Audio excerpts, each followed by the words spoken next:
Now it's another fight against multiple swarming opponents in close quarters.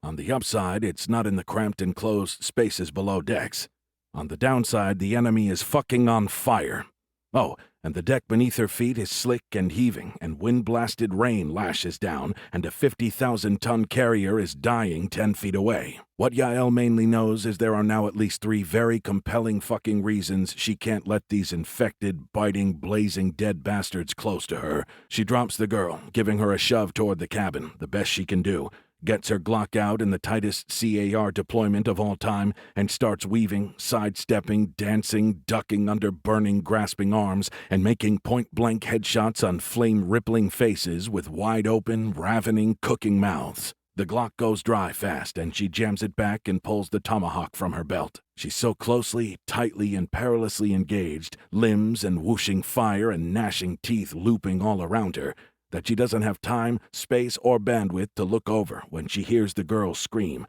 but does hear a splash, so has a pretty good idea which way that went. She'll just deal with that, namely pulling the girl on board again if she lives through the next 5 seconds. She's only just gotten a handle on the rear dock, turning to deal with the flaming dead bastards who fell on the cabin roof and are now sliding and dropping down, when she realizes survivors in the water, infected or not, she doesn't give a good goddamn, are hauling themselves up over the gunnels, trying to overrun her ass yet again, then turns to the last 2 flaming assholes dropping down and rushing her.